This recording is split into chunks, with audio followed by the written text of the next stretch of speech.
Assalamualaikum warahmatullahi wabarakatuh. Perkenalkan, nama saya Rofiah Yani Lestari dari Prodi S1 Akuntansi Fakultas Hukum dan Bisnis. Di sini saya akan mempresentasikan tentang objek pajak penghasilan. Halo teman-teman, jumpa lagi di topik kali ini yang akan membahas tentang objek pajak penghasilan. Oke, langsung saja apa yang akan kita bahas. Pertama yaitu pengertian penghasilan, kedua objek pajak penghasilan, ketiga penghasilan yang dikenai PPh bersifat final, dan yang terakhir yang dikecualikan dari objek pajak. Oke, langsung saja. Pertama kita lihat apa sih penghasilan itu. Konsep penghasilan di Undang-Undang PPh adalah setiap tambahan kemampuan ekonomis yang diterima atau diperoleh wajib pajak. Diterima itu berarti cash basic, diperoleh berarti accrual basic, baik yang berasal dari Indonesia maupun dari luar Indonesia. Ini berarti prinsip perpajakan di Indonesia itu membuat income yang dapat dipakai untuk konsumsi atau untuk menambah kekayaan wajib pajak yang bersangkutan. Jadi, sifat dari penghasilan bisa untuk konsumsi, bisa juga untuk investasi atau menambah kekayaan dengan nama dan dalam bentuk apapun. Ini berarti pengertian penghasilan di sini adalah dalam arti luas tak terbatas. Sekarang kita lihat sumber-sumber penghasilan. Sumber penghasilan secara sederhana dibagi menjadi 4. Yang pertama, hubungan kerja dan pekerjaan bebas. Contohnya gaji honor, komisi. Kalau pekerjaan bebas seperti arsitek, notaris, konsultan bisa dapat fee, imbalan, jasa, dan sebagainya. Yang kedua, usaha dan kegiatan. Contohnya bisa laba usaha, kemudian modal, harta bergerak ataupun tidak bergerak. Contohnya bunga bisa kayak bunga deposito, dividen. Terkait dengan saham bisa juga sewa harta bergerak seperti mobil, sewa harta tidak bergerak seperti properti rumah dan sebagainya. Dan yang terakhir, lain-lain, bisa seperti hadiah, pembebasan utang dan sebagainya.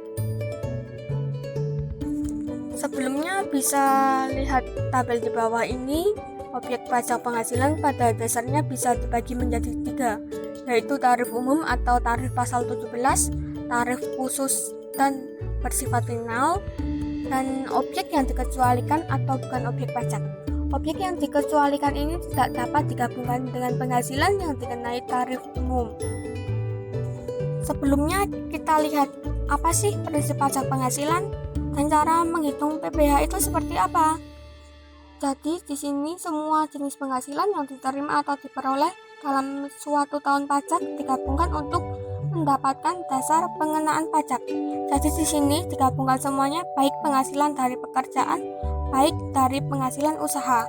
Jika mengalami kerugian usaha atau kegiatan lain dalam tahun pajak, kerugian tersebut dikompensasi dalam penghasilan lain.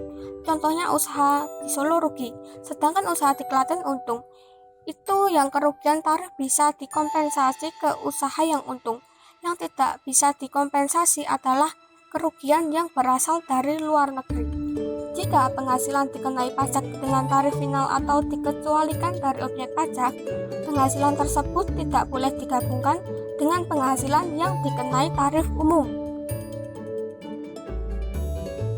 Nah teman-teman, sekarang kita masuk di objek pajak penghasilan. Ini mengacu pada pasal 4 ayat 1 UU Pajak Penghasilan, yaitu penghasilan yang dikenakan tarif umum, yaitu penggantian atau imbalan berkenaan dengan pekerjaan atau jasa yang diterima atau diperoleh, termasuk gaji, upah, tunjangan, honorarium, dan lainnya, hadiah dari undian atau pekerjaan atau kegiatan dan penghargaan, dan laba usaha. Kemudian kita bisa lihat keuntungan karena penjualan atau karena harta kepada perseroan, persekutuan, dan badan lainnya sebagai pengganti saham atau penyertaan modal kepada pemegang saham, sekutu atau anggota yang diperoleh perseroan dan badan lainnya karena likuidasi penggabungan, peleburan, pemerkaan, pemecahan, pengambilan usaha atau reorganisasi dengan nama dan dalam bentuk apapun, berupa hibah, bantuan atau sumbangan dengan pengecualian yang diatur dalam Peraturan Menteri Keuangan. Karena penjualan atau pengalihan sebagian atau seluruh hak penambangan, tanda turut serta dalam pembiayaan atau permodalan dalam perusahaan pertambangan. Selanjutnya kita bisa lihat lagi objek pajak penghasilan. Penerimaan kembali pembayaran pajak yang telah dibebankan sebagai biaya. Bunga termasuk premium, diskonto, dan imbalan karena jaminan pengembalian utang. Dividen dengan nama dan dalam bentuk apapun. Royalti atau imbalan atas penggunaan hak, sewa dan penghasilan lain sehubungan dengan penggunaan harta. Penerimaan atau perolehan pembayaran secara berkala. Keuntungan karena pembebasan utang kecuali sampai dengan jumlah tertentu yang ditetapkan dengan pajak penghasilan. Keuntungan selisih kurs mata uang asing.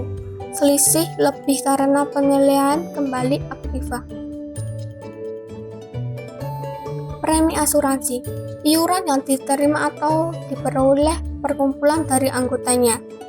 Tambahan kekayaan neto yang berasal dari penghasilan yang belum dikenakan pajak. Penghasilan dari usaha berbasis syariah.